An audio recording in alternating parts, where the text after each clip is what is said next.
Bonjour et bienvenue sur Génération Télévision, comme tous les dimanches, c'est l'heure du point sur l'info, le TV 168.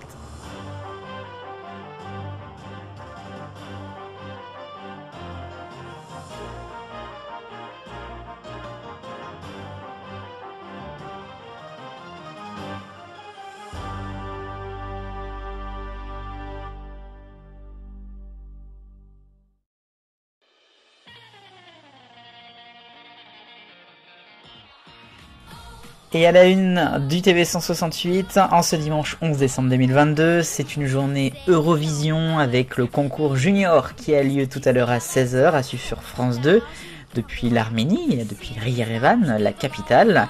Une édition numéro 20 qui va être célébrée avec la présence notamment d'anciens gagnants comme Vicky Gabor ou Valentina. Depuis le début de la semaine, il y a pas mal d'activités au pays de Charles Aznavour. Vous avez eu notamment lundi la cérémonie d'ouverture, alors qu'il fut un peu longue, mais bon, c'est comme ça. Il y a eu les répétitions ensuite depuis le mardi avec aussi beaucoup de choses intéressantes. Et puis bien évidemment, il y a le jury show qui a eu lieu hier et aujourd'hui donc le show en public qui va peut-être soutenir Lisandro, le candidat français. À vous de voter également.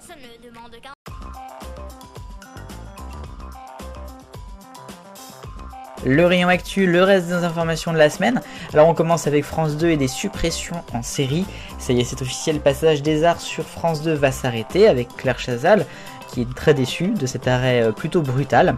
Il y aura une nouvelle émission cinéma, vous le savez, avec Pierre Lescure notamment. Il y a l'émission de Laurent Ruquier hier, aujourd'hui et demain. Après un numéro, elle s'en va. Et puis Masterchef, sans surprise, avec des audiences plutôt faibles, ne reviendra pas non plus l'année prochaine. C'était présenté par Agathe Le Caron. Une nouvelle émission là sur TF1 maintenant. Alors j'ai ressorti mon image de 2019 puisque c'était quand même il y a 3 ans que ça a été annoncé. The Wheel arrive. The Wheel, c'est une roue avec des questions pour un candidat et puis évidemment le but c'est de rapporter le maximum d'argent. Ça sera présenté par Arthur qui sera également à la main de la production avec Satisfaction, qui sera en coprod avec Warner qui détient le programme. On verra ce que ça va donner sur TF1, peut-être pour un prime. Et puis de la cuisine, on en reparle après Masterchef, voici Top Chef qui continue, donc qui n'a jamais été arrêté. Top Chef pour une saison 14 en 2023 et des nouvelles règles. D'abord, il n'y aura plus l'épreuve de la dernière chance à la fin. L'émission sera plus courte, elle ne sera pas remplacée, ça c'est très intéressant. A noter donc que les éliminés seront choisis à la fin de la deuxième épreuve et ils pourront peut-être revenir grâce à la brigade rouge d'Hélène Darroze, qui n'aura pas de brigade officielle. À suivre.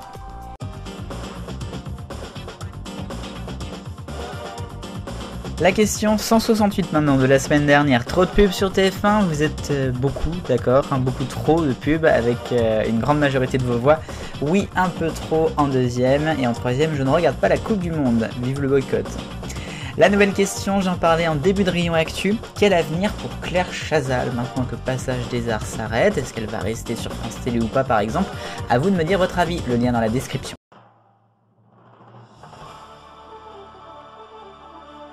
Focus Téléthon maintenant, l'édition 2022, la semaine dernière, la 36e du genre, a réuni plus d'argent qu'en 2021, 78 051 091 € à la fin des 30 heures de direct. À noter que le compteur, comme chaque année, peut encore augmenter avec les promesses de dons. Une édition qui s'est plutôt bien déroulée, sans grand problème, avec du direct, avec un beau parrain. Reste à voir ce qui va se passer maintenant en 2023.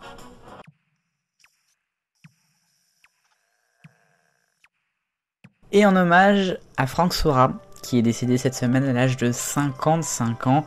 Franck Sora, un grand producteur de télévision française, il a cofondé Carson Prod, qui est très grand maintenant, Carson Prod. Il y a beaucoup de choses qui viennent de cette production. Il l'a cofondé avec Jean-Luc Delarue à l'époque et il a beaucoup fait d'émissions pour la télévision française, de nombreux prime time, notamment dans le divertissement, mais pas que. Et un hommage a été rendu notamment par Delphine Arnault et d'autres personnalités.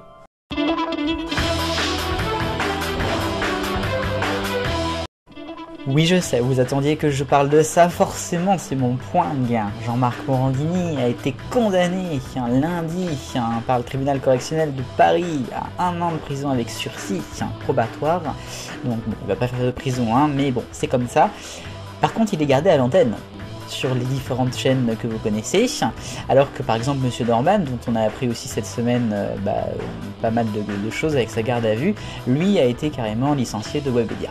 À vous de juger.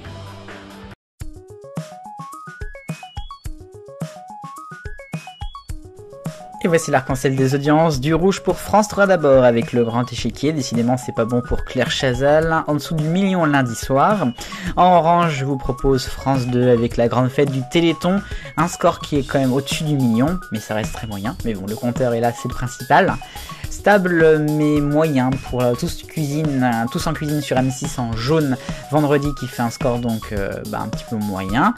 Du vert avec l'équipe de Greg, la chaîne équipe qui fait beaucoup de belles audiences, notamment aussi avec les matchs sans images. Vous avez Quotidien maintenant avec un nouveau découpage en bleu clair sur TMC, jeudi record, mais donc pour seulement 20 minutes d'émission, c'est comme Hanouna. En bleu fond, c'est maintenant rediffusion de Captain Marlowe sur France 2 vendredi soir, presque 4 millions de téléspectateurs. Et puis on termine avec le France-Pologne de dimanche sur TF1 vers 16h, qui a fait 14 millions de téléspectateurs.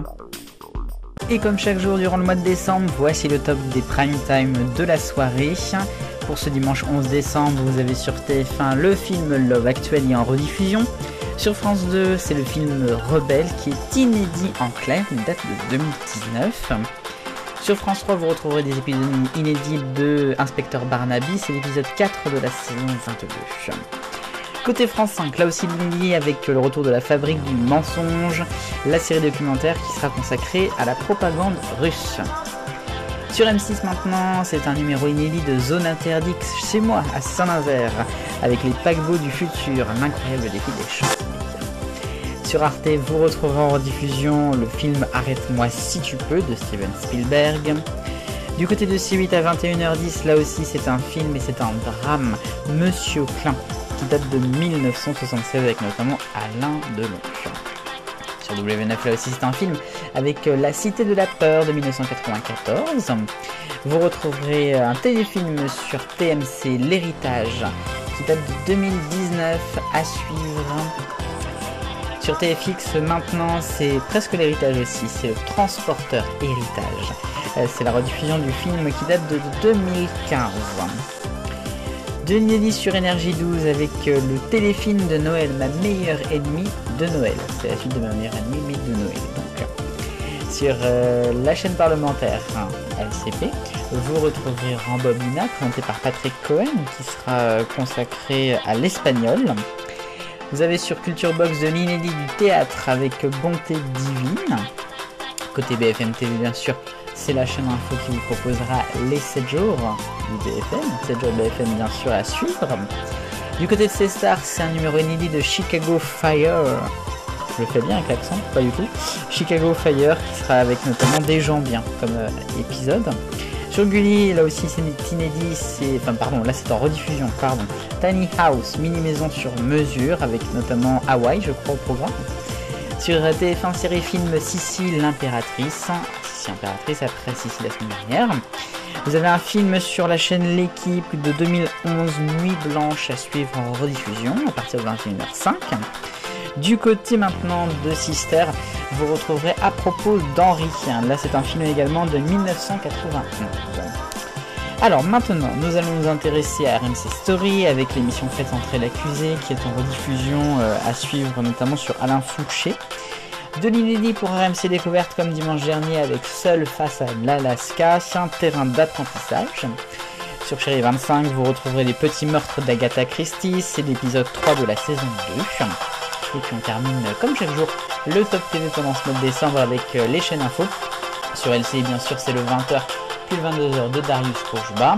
Et puis sur France Info c'est la rediffusion de l'émission de Nathalie de 25 L'Inattendu. Voilà pour les programmes du soir.